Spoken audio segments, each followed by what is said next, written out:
Hi everybody, and welcome back to the Going For It Sim Studio. When I started this challenge at the end of last winter to attempt to break 80 for my very first ever round outside in 1 year by only learning on an indoor golf simulator, I proposed this challenge knowing it was going to be difficult. But in my mind, I saw it as, hey, this is something I can do. I'm a little different where I like to have a goal and I drive to get there. I don't have a problem putting the work and the effort in.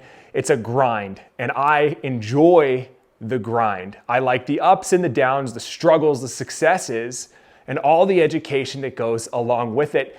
Now, when I proposed this challenge to my wonderful sponsors, that was a big part of it was, hey, look, I'm gonna put the work in. This isn't something I'm gonna start and do kind of lackadaisy. So let's talk about the grind. Let's talk about what I do on a daily basis, how I approach things, what I've learned, and just how much I've realized that this is gonna be pretty darn difficult to obtain. Let me turn out a little bit of the studio lighting, not to wash out the screen too much, because I am gonna chat and hit a few balls. Let's start right now. All right, the lights are off. And now I'm gonna kind of bring you into my world on what happens with me on a daily basis. This is my grind. Now, I use the word grind because look, this game is so difficult. A lot of it's mental. There's obviously a lot of physicality in it. And this is a game of degrees, right? You gotta think, if you're holding the club face and you think it's straight, right? You think that's square, there's half a degree that's going to affect your ball flight. For us beginners, we're talking even more of a gap there, right? 1, 2, 3 degrees of something that's going to cause a ball flight that's going to just drive you mad. I can't tell you how many times I've come out here and been so frustrated, I'm screaming at myself because I know this stuff. 10 months in, I've worked with Alex Moore on Skillest for months now. I speak to him weekly.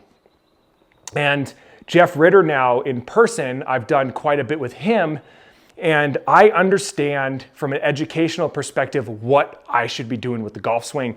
So when I can't take that knowledge and put it into play, it drives me nuts. And so it's a grind because you have a bunch of ups where you're out, you're playing, and you're just like, this is it, I'm finally gonna get there. And without even anything going, boom, it's gone. And it's so frustrating, so frustrating. And what you have to do is not get discouraged. You need to come out and you need to keep going. Practice one thing at a time. Focus on that one thing that you're doing. Your coach on Skillest or the PGA professional you see in person will help you with what one thing you should be working on. They're gonna make sure that you get the swing for you and your physical abilities. That's why it's so important to invest in yourself. All the money that you put towards lessons should be put right back into yourself and your skill. And this is how that's done. When you go see that person, when you talk to that person on Skillest, don't just go home and go about your day. You really want to take that information, the education that you just paid for, and you want to put that into practice. I really feel like there's a big gap in golf that there's not a lot of practice. And that's a big reason why I wanted to start this challenge was I kind of want to change the way golf is learned from the beginner level. Definitely utilizing simulator technology to do so because it makes it that much easier, right? But don't go to a golf professional, expect to become this fantastic swinger.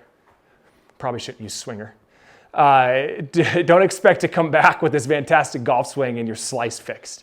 It's gonna take practice, it's gonna take effort, and return that favor per se to that professional by going to see them again, having practiced what you were working on the time before, so that instead of doubling down on that money, having to spend it again on that same situation, you're now moving forward, right?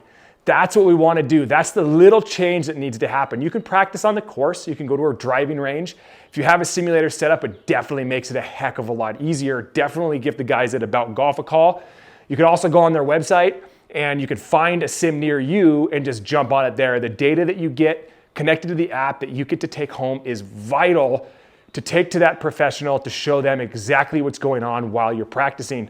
The other thing I would recommend doing is don't always film your perfect swing. I've made that mistake. If I'm one using Skillest, I'll wait until I get a swing that I liked, and then I'll send that to Alex.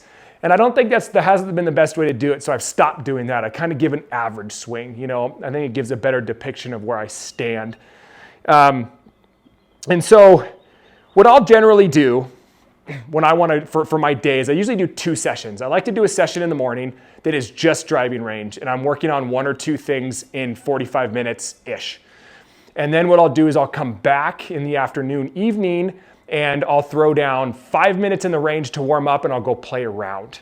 Assuming that I'm not just Shank City the whole time, I'll generally play 18 holes in just about under an hour, and it feels good. It feels good to just not sit at the driving range and just hammer balls.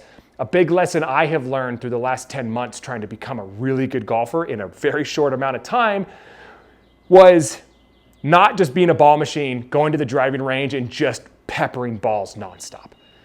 Jeff Ritter had told me, hey, you should be hitting 4 balls a minute at the most. I'm definitely hitting a heck of a lot more than that. I would be so tired after half an hour, 45 minutes in the range, and all it does is just create bad habits. Even if when I'm hitting the ball well, it just was not a good thing to do. And I personally think that was a big driver to a lot of the injuries that I had in my back, was just constant repetition, getting tired, and just kind of doing silly stuff. So today, what I would focus on right now is I'm still working on making sure to train my hands. You know, for me, after I shift my weight in the downswing, I need to keep my wrists in flexion at impact so that the logo of my glove is facing the target. And then as I come through to finish the swing, the club face remains ahead of me, the logo is still facing the target, and then I'm able to throw on the brakes. That's what I'm working on now, and that's what I have been struggling with. So to do that is you work on a little bit of skill. I'll come to the driving range. I'm using this really cool feature that About Golf has called warm up, where I'm able to hit the ball. I can see the ball flight, I can see the distance, but it doesn't give me any other data. We've talked about what data I use when I'm training something specific. Where I'm at now in my process, what I need is just some feel. I don't want to get caught up in the data too much. So I'll come here and I'm doing just little shots, slowing down my tempo, making sure my GPS is where it needs to be. Grip posture setup, just recently did a video on that for all of us beginners. And all I'm wanting to do is just get a ball out with the ball flight I want, not left, that is about that far, just 70 yards, nice little draw kind of coming out. And I want to be able to do that 10 to 15 times in a row comfortably. That's what I would sit here and focus on. I've got an 8-iron, and it should be somewhat robotic. If you hit a bad one like that, all I want to do is just do a few practice swings. You know, this is your typical P3 to 8 drill. This is P3, arm parallel, through 8 here. It's a fun one too. You can really get some good consistency in this one. You don't even have to go all the way to 3. I mean, if you just want to do like a P2, that's fine. And just do some more. You know, right away I can tell that because I'm going left, I don't think it's because of my club face. I think it's because I'm rotating my hips too much instead of relying on my shift and my pressure points on the inside of my foot. Toe, mid, heel should go. If you're spinning your hips, you're going to spin that right heel out. A really good way to kind of teach that is you put a cup here. And you should be able to draw your heel here, in step, put the logo to the ground, and get up without knocking that cup over, which is really what I should be doing right now. You know, and I'll just focus on those little things. Why is it not going where I want it to be? Am I not getting forward enough? I think it's in this back foot. So I'll focus on that. Little baby draw right out there, just like that. That's what I want to focus on. I want to be able to do that on a whim. Real easy. Again, this is an 8-iron. It's a great task to do with a 9-iron. So that's a good start, right? I'll do that for 20 minutes, 25 minutes. When I feel comfortable with it, I work on something else. The next one that I have a big issue with is my tempo, as you've seen on swings that I have posted. For me, a big issue for me is I just want to get to the ball too fast. My takeaway is not the tempo issue. I'll get a takeaway, but when I get to the top, instead of being patient, where I let my hips drive my arms down to P5, and then the rotation to create lag For impact, I'm just going. Like I get up and then bam, I just put a bunch of power down, which gets me great distance, but it's given me poor execution and consistency. So I'll start working on that a little bit. You know, I want to make sure that when I get to the top of my swing, I give some patience. You know, sometimes, you know, maybe a pump. And then we'll go ahead and give it a strike. I left that club face wide open. That was all in my hands. If you can know exactly what you do, you're a huge step ahead, right? That's again what a PGA professional or a coach on Skillest, they're all PGA, a lot of them are PGA professionals too, will teach you, right? And you'll be able to be aware of what's going on. But it's just practice one thing at a time. You know, I still feel like I probably twisted a little bit more and shifted. I think I twisted my foot out. All that stuff has to be thought about. I need to focus on that there, right?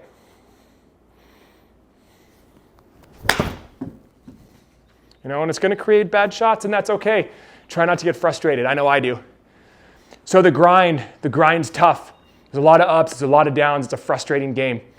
What's going to make you a better golfer is enjoying that process. Enjoy the ride, really. It's what makes this game that much fun. When you struggle for a little while and you come through that a better golfer, that's where that love of the game comes from. Please like, follow, and subscribe, and grind with me. Go get your grind on. Start practicing. Change the way golf is learned. Throw a bunch of practice in there, not as much scrambling around on the course, so that you can go on the course and enjoy every single shot. See you next time.